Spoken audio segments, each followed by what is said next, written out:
Hello, I'm Nergis Canefe, and I'm a professor of politics, public policy, and law at York University, Toronto, Canada. Welcome to a 5-part podcast series on phenomenology of violence and its contemporary applications. This series has been supported by York University, their project funding, and it is organized in tandem with the Institute for Human Sciences in Vienna, Austria. Land acknowledgement for York University recognizes that many indigenous nations have long-standing relationships with the territories upon which York University campuses are located that precede the establishment of York University. York University thus acknowledges its presence on the traditional territory of many indigenous nations. The area known as Toronto has been caretaken by the Anishinaabe Nation, the Haudenosaunee Confederacy, and the Huron-Wendat. It is now home to many First Nation, Inuit, and Métis communities. We acknowledge the current treaty holders, the Mississaugas of the Credit First Nation. This territory is subject of the Dish with One Spoon Wampum Belt Covenant, an agreement to peaceably share and care for the Great Lakes region. Episode 4. Edmund Husserl, Intentionality and Understanding the Suffering of Others. In this 4th episode, we work with Husserlian notion of noema and discuss the dimensions of his phenomenological method concerning alienation and intentionality. We also delve into the debate on phenomenology of violence and shared life worlds. Here is a brief introduction to Edmund Husserl's life and works. Husserl was born in Moravia in 1859. His parents were non-Orthodox Jews. Husserl himself and his wife would later convert to Protestantism. Husserl studied astronomy in Leipzig. His mentor was Thomas Masaryk, who later became the first president of Czechoslovakia. Between 1878 and 1881, Husserl continued his studies in mathematics, physics, and philosophy in Berlin. He took his PhD in mathematics in Vienna. Husserl then started studying philosophy. His first published monograph was The Philosophy of Arithmetic, which appeared in 1891. In this work, Husserl combined his mathematical, psychological, and philosophical competencies to attempt a psychological foundation of arithmetics. In his later works, he developed the philosophical method of phenomenology. In 1900, his first phenomenological work was published in 2 volumes titled Logical Investigations. The first volume contained a forceful attack against psychologism, whereas the second volume consisted of 6 investigations into expression and meaning, universals, the formal ontology of parts and wholes, the syntactical and mereological structures of meaning, and the nature and structure of intentionality, as well as interrelational truth, intuition, and cognition. Husserl embraced Platonism and developed a theory of intentional consciousness.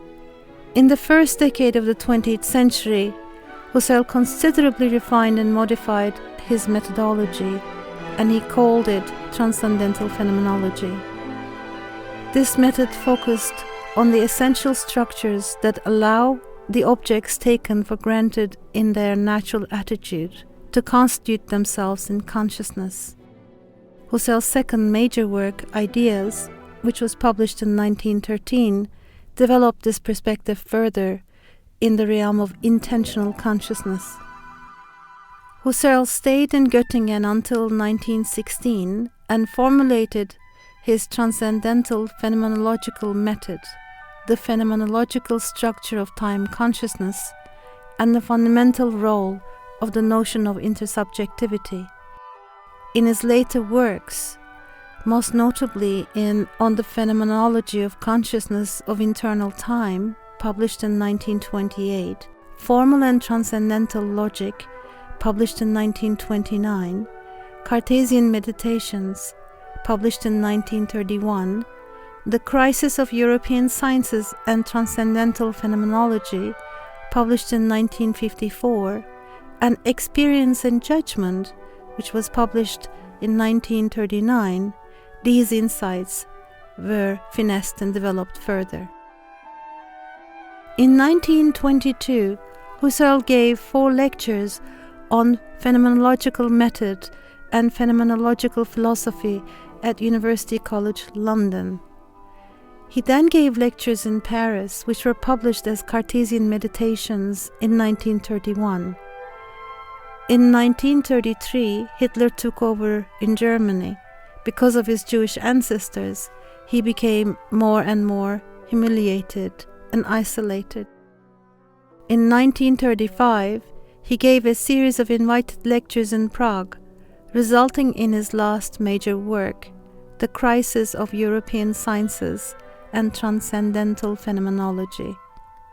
Husserl died on April 20th, 1938 in Freiburg. His manuscripts were rescued by the Franciscan Herman Leo van Breda, who brought them to Leuven in Belgium, where the first Husserl archive was founded in 1939.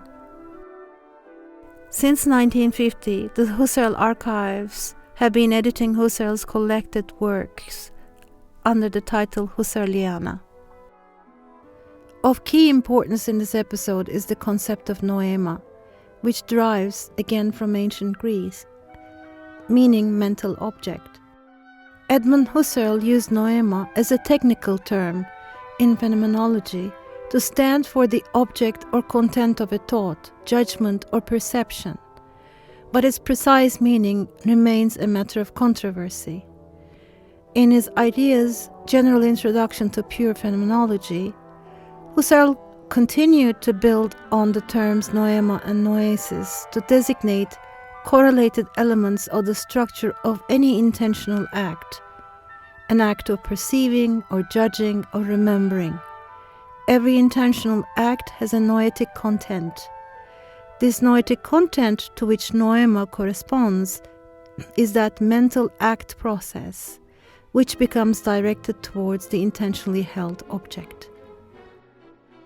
In the next step of this inquiry on contemporary applications and potential meaningfulness of phenomenology of violence for our times, it's pertinent to look at violence as an act to be understood with reference to intentionality. And that brings us to the realm of Edmund Husserl's work, Logical Investigations, read in unison with his Cartesian Meditations, in particular the 5th Cartesian Meditation. Does the experience of violence, which destructs our sense of the world and brings a feeling of estrangement with both the lived world and within ourselves, does it require us to become an often unwilling member of Patocka's community of the shaken? Does understanding violence and what contributes to the making of such experiences always require frontline positionality? What can phenomenology of violence offer in terms of our understanding of others' suffering and the debilitating experiences of violence that happened elsewhere? In responding to this question, one must first consider phenomenology's innate relation to violence, not in terms of a violent understanding of others that dissolves their alterity, but in terms of a radical understanding built on the practice of shared life worlds. This approach would account for both similarity and difference in our attempt to relate to others' suffering. It avoids the overstatement of difference, ontological distancing, as well as epistemological violence that frames others as inaccessible, alien, or actually irrelevant to us. As an ethical practice, phenomenology of violence encourages acceptance that difference is not only necessary for intersubjectivity, but it is actually essential to understanding. Alterity is a key aspect of the shared life worlds and the shared temporality of our experiences. As Husserl argues in the fifth Cartesian meditation, the similarity of my body with the body of another person is the founding moment of the experience of the other. But then comes alterity and the requirement of reflexivity, which are both pivotal for intersubjectivity and understanding. In this regard, the fifth Cartesian meditation actually shows that the other is co-constitutive of the world and my existence in this world as a being. But I must truly commit to the distinctiveness of the original experience of the other as the condition of possibility for this intersubjective experience. In other words, difference is essential.